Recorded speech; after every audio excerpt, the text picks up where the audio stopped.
मुझे याद नहीं कि मेरा जन्म कब हुआ,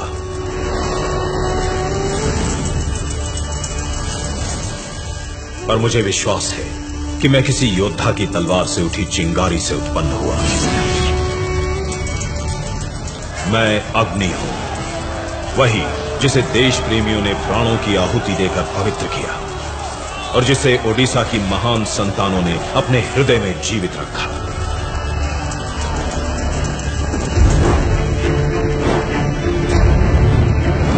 ओडिशा एक ऐसा दिव्य भूखंड जिसका इतिहास देखो तो इतिहास नहीं, साहस और पराक्रम की गौरव गाथा है। ओडिशा को जीतने मौर्य आए, मुगल आए, मराठा आए, पर हार जीत के परे ओडिशा सदा ही अदम्य रहा। फिर एक समय ऐसा आया जब राज्यों पर राज्य निकलता, उपनिवेशवाद का अजगर ओडिशा के खोरधागढ़ तक आ पहुंचा। खोरधा के महाराज मुकुंद देव द्वितीय अभी बालक थे और उनके दीवान और मंत्री जोई राजगुरु के कंधों पर शासन का भार था। ईस्ट इंडिया कंपनी ने राज्य पर अधिकार मांगा तो जोई राजगुरु ने उन्हें युद्ध की चुनौती दी।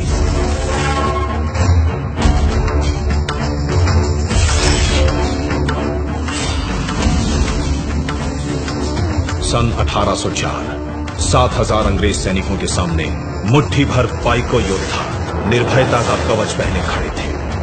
अंग्रेजों की जीत निश्चित थी, पर हारने से पहले रणधीरों ने ऐसा समर मचाया कि रणचंडी हर्षित हो नाच उठी।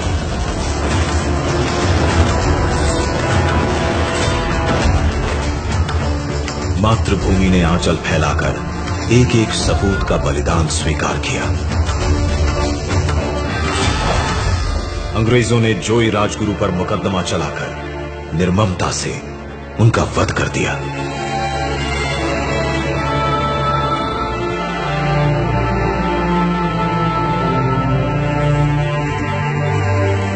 खोरधागढ़ अब ईस्ट इंडिया कंपनी के अधीन था। पूरे राज्य को निराशा और संशय की काली छाया ने ढक लिया।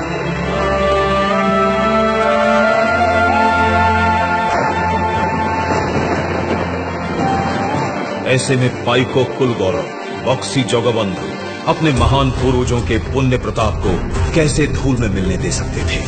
1817 में सबल भुजाएं फड़क उठी, इंद्र के वज्र में कंपन हुआ, काला आकाश कड़कती बिजलियों से धवल हो उठा। तेजस्वी पाइको खड़ग अपनी मयान से बाहर आई और सरदार बक्सी ने पहले स्वतंत्रता संग्राम का शंखनाद किया।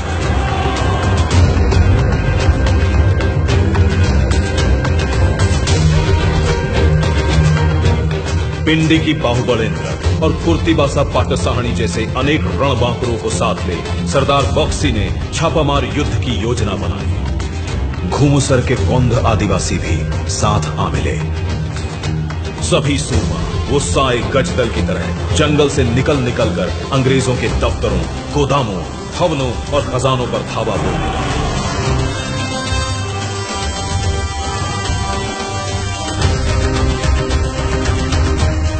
पाइको विद्रोह की क्रोधाग्नि में शत्रु ध्वज भस्म होने लगा। उसी दौरान पारड़खिमुंडी में सोरा विद्रोह हुआ। मणापुर, नयागढ़, दसपल्ला में क्रांति के प्रखर सुर सुनाई पड़े। केंदुझर के भुइयां सरदारों ने तलवारें तानी। पूरे 10 वर्षों तक सरदार बक्सी प्रतिकूल परिस्थितियों से हारे बिना लड़ते रहे। फिर एक दिन उन्हें धोखे से बंदी बना लिया गया, पर क्रांति की आग अब दावानल बन चुकी थी, जिसे वीर सुरेंद्र साय जैसे राष्ट्रभक्तों ने जलाए रखा। वीर सुरेंद्र साय के साथ घेस गांव के जमींदार माधो सिंह, फत्ते सिंह और उनके पूरे परिवार ने जन्मभूमि का ऋण अपने प्राण देकर उतारा। कालाहांडी के रिंदो माझी और कोरापुट के लक्ष्मण नायक ने जीते जी अंग्रेजों की तलवार को जंग नहीं लगने दिया। देशभक्त बलिदान के ऊंचे से ऊंचे कीर्तिमान स्थापित कर रहे थे। तो अंग्रेज सरकार क्रूरता और नीचता की गहरी खाई में उतरती जा रही थी।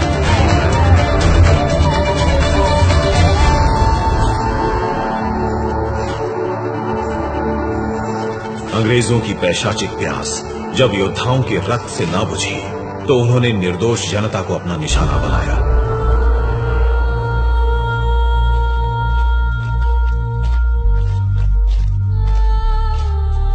कभी एमको सिमको मैदान में निहत्थे आदिवासियों पर गोलियों की बौछार की, तो कभी इरम में शांतिपूर्ण प्रदर्शन करते लोगों का संहार किया। इन रक्त तीर्थों पर बेकसूर लोगों की चीखें जैसे आज भी हवा में ठहरी हुई हैं। लेकिन ऐसी अनगिनत चीत्कारों और पुकारों के बीच जब बालक बाजी राउतर की मासूम आवाज सुनाई देती है तो आत्मा में शूल सा उतर जाता है। अंग्रेज पुलिसकर्मियों ने कुछ प्रदर्शनकारियों की हत्या कर दी थी। जन आक्रोश से बचने के लिए छुपते छुपाते जब वे लोग नीलकंठपुर घाट पहुंचे तो उनका रास्ता एक नन्हे नाविक ने रोक लिया। तुमने माने सबको हत्या करी, हमने तुम को डॉक्टरी नदी पार करे भी नहीं। बहुत धमकाने पर भी जब 12 साल के बाजी राउतर का संकल्प न टूटा तो एक निष्ठुर अंग्रेज ने दहकता हुआ अंगारा कोमल से सीने में उतार दिया। अंतिम क्षणों में भी बाजी राउतर अपने साथियों को चेताता था।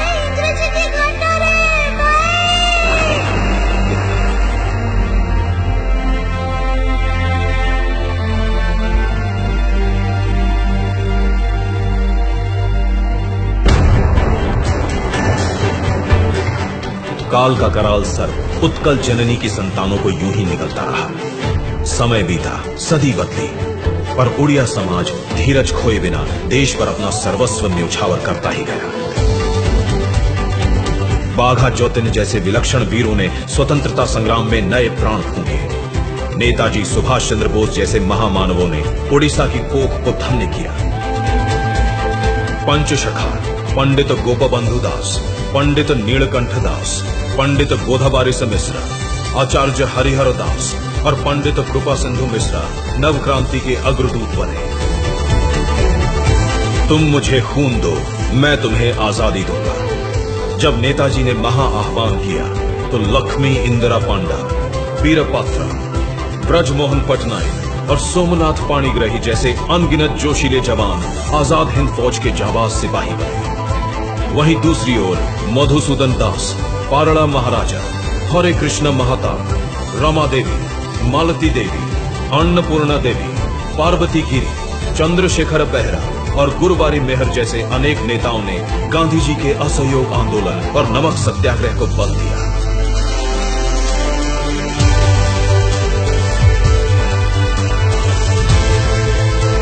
कांत कवि लक्ष्मीकांत ने वंदे उत्कल जननी की रचना कर पूरे प्रदेश में नव ऊर्जा का संचार किया। भारत छोड़ो आंदोलन का आगाज हुआ तो बरगढ़ जिले के पनीमोरा ग्राम का हर व्यक्ति अंग्रेजों को भारत से बाहर खदेड़ने बढ़ चला। ओडिशा के शेर हर मोर्चे पर तैनात थे। 1804 में शुरू हुआ महायज्ञ 1947 में जाकर सफल हुआ। क्रांति की मशाल से उत्सव के दीप जलाए गए।